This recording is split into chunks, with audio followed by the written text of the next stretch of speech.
Mr. President, it's a great honor. Thank you very much.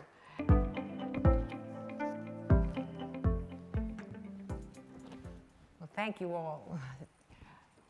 Now a refugee crisis. And there is criticism.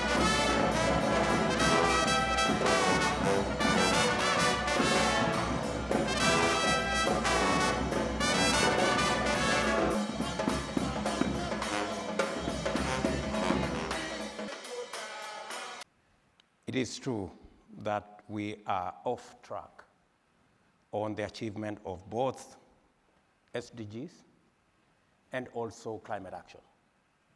And we came to the conclusion at our Africa Climate Summit that it is no longer possible to discuss development, SDGs, and climate separately, that these are one and the same.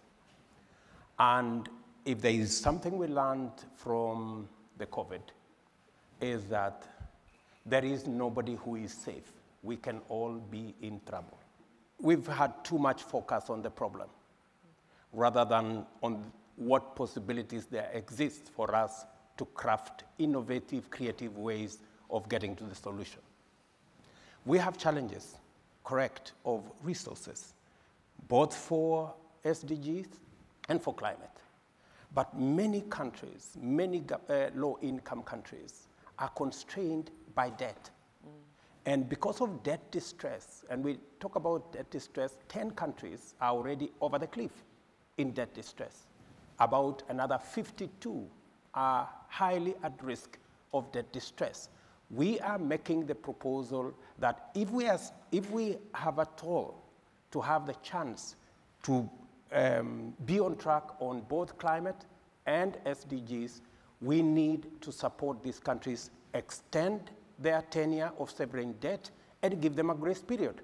That's how they are going to have the possible chance to leverage resources for them to provide resources for development, for SDGs, and for climate action.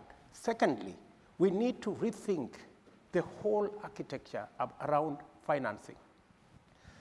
I think it is defeatist for us to assume that there is nothing we can do about the current financial crisis that is facing our globe. That's why we are proposing that it is possible for us to reform the international financial architecture, the international financial institutions, for them to provide additional concessional financing for us the same way we got together and found money using SDRs for COVID. We can also find money using SDRs for climate so that we can deal with the possibilities of making sure that resources are found. And finally, innovative. There is a lot of innovation around technology. The current financial system was figured out in 1945. Are we saying in the 21st century we cannot figure out a financial architecture that is sensitive to the current situation where we have vagaries of climate, where we have challenges of development, and where many countries are actually in huge debt? I say differently, we can figure out a different financial architecture that serves the purposes of our moment. And it is the reason why, working with Bill Gates Foundation in Kenya, we are reconfiguring how do we deliver health. In fact, we're changing from curative to promotive and preventive. And on Monday next week, we will be launching our community health promoters, where in every community, every 100 households will have a community health promoter equipped so that we can promote health from the bottom going up. Well, let me build on that for a moment. Just hold that thought. Because I do not think that the conflict in Europe takes away our focus on the SDGs and on, for example, the importance of global health. And on our side, we've been working extremely well together with the Bill and Melinda Gates Foundation, for example, in sharing our knowledge. In the COVID period, came out that my country has an incredible expertise in producing vaccines. We are a vaccine powerhouse. We produced for the whole world, but we've seen that the African continent is for 99% of their vaccines dependent on the rest of the world. We've been sharing that expertise now and through a company called Universals. We have now agreements in Senegal, in Rwanda, in Kenya, in South Africa, with a goal to have 60% vaccine sufficiency of the African continent. We think that's crucial. And that's how we work, in partnership and sharing expertise and making the world more dependent one on another, but not just in one direction. So on your question, yes, a lot of attention goes to the war. And unfortunately, that war leads to unrest in the rest of the world. But it has not taken away our focus on working together with our partners and, for example, with our Kenyan friends.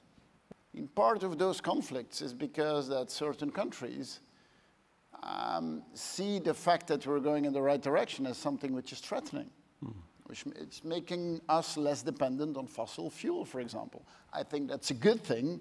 Not everyone agrees on that. So we need to just make sure that we keep the focus and we keep continuing in that direction. And it's a difficult message because what we see is temperatures we've never seen and so on, but below that, the impulse, the direction we're going is the right direction and should only motivate us to do more and speed it up and show the impact that it can have.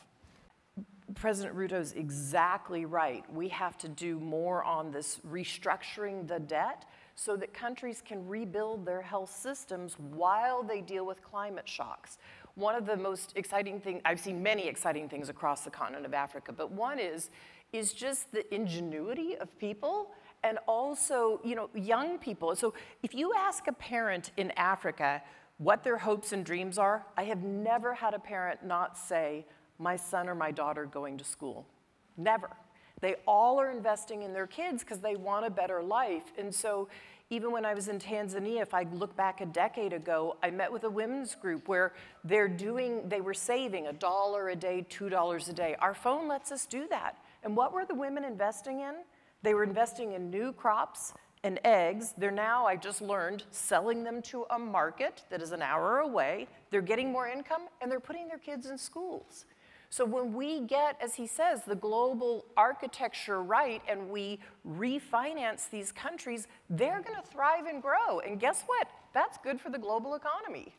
And Bill, the reason we're highlighting maternal health this year at Goalkeepers is it's one of the things that is easily preventable, and yet it's a tragedy to have 800 moms die in childbirth every single day. By the time we're done with this panel, 10 more moms will have died. So the investments that President Ruto, for instance, is making in the Kenyan healthcare system to make sure that the right things happen for moms and babies, that's what's going to keep us on track on these sustainable development goals.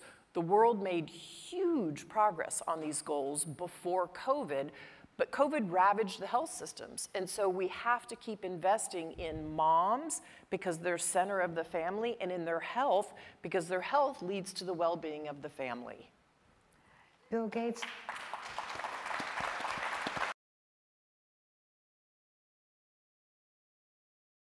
Well, the SDGs built on the incredible success of the MDGs.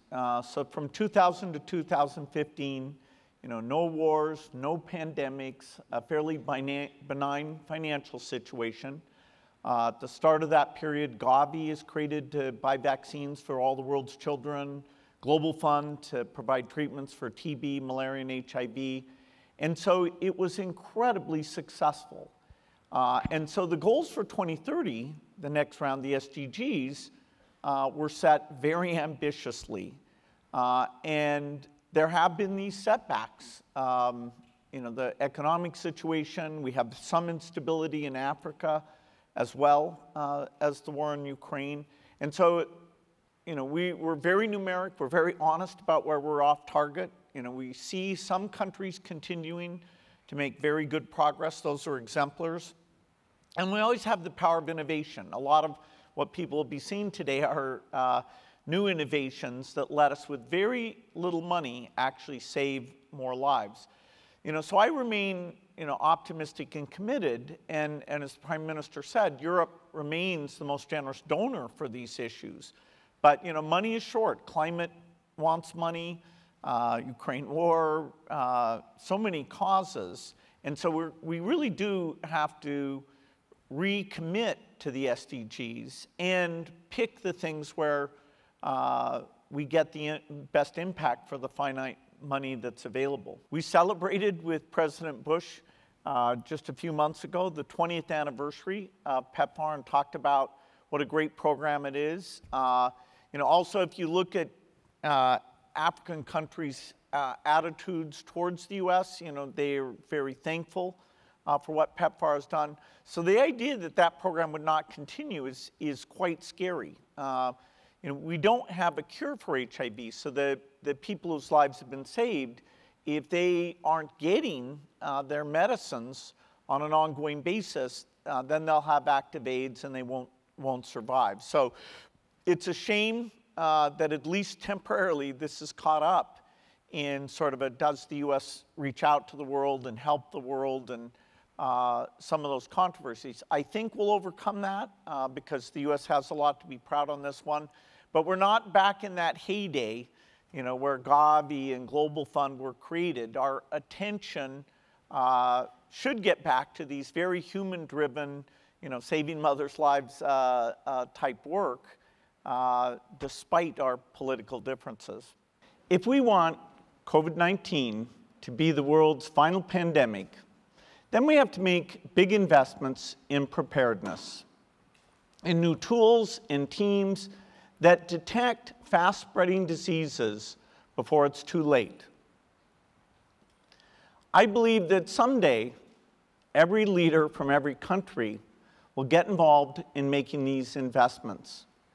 And when that happens, we'll owe a huge debt of gratitude to Japanese Prime Minister Kishida and his constant call for a healthier, more secure world. For that leadership and vision, I'm very honored to present him with this year's Global Goalkeeper Award.